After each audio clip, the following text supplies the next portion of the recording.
Senior ആൺകുട്ടികളുടെ 110 metre ഹഡിൽസിൽ കൊടും തണുപ്പും പനിയും അവഗണിച്ചാണ് MN നസീമുദ്ദീൻ ദേശീയ റെക്കോർഡിലേക്ക് കുതിച്ചത്. കഴിഞ്ഞ വർഷം നസീമുദ്ദീൻ തന്നെ കുറിച്ച 14.84 സെക്കൻഡ് 14.37 ആക്കിയാണ് തിരുത്തി കുറിച്ചത്. ഞാൻ ആദ്യമായത് ദൈവാനുഗ്രഹം ആയിട്ടാണ് പറയുന്നത്. ഞങ്ങൾ രാജസാറുള്ളതുകൊണ്ട് മാത്രമാണ് ചെയ്യാൻ തന്നെ പറ്റുന്നത്. ഇതേ ഇനത്തിൽ കേരളത്തിന്റെ ജയ്മോൻ പൗലോസിനായിരുന്നു വെള്ളി. ജൂനിയർ പെൺകുട്ടികളുടെ 100 മീറ്റർ ഹഡിൽസിലായിരുന്നു ഡൈബി സെബാസ്റ്റ്യന്റെ റെക്കോർഡ് നേട്ടം. കഴിഞ്ഞ വർഷം കേരളത്തിന്റെ സൗമ്യ വർഗീസ് കുറിച്ച 14.94 സെക്കൻഡ് 14.59 ഡൈബി തിരുത്തി കുറിച്ചു. ഈ ഇനത്തിൽ കേരളത്തിന്റെ സംഗീത MP വെങ്കലം നേടി. സബ് ജൂനിയർ പെൺകുട്ടികളുടെ ഹഡിൽസിൽ അപർണ റോയ് സ്വർണം നേടി. ഇതിനു പുറമെ സീനിയർ പെൺകുട്ടികളുടെ 100 മീറ്റർ ഹഡിൽസിൽ ആര്യ TS വെള്ളിയും സൗമ്യ വർഗീസ് വെങ്കലവും നേടി.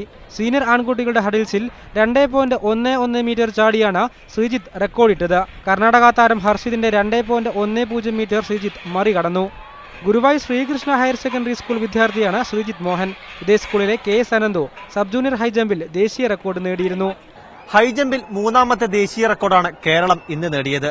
ഹഡിൽസിലെ 2 കൂടി ചേർത്താൽ ആകെ 5 ദേശീയ റെക്കോർഡുകൾ ഈ വർഷത്തെ മീറ്റിൽ കേരളം സ്വന്തമാക്കി.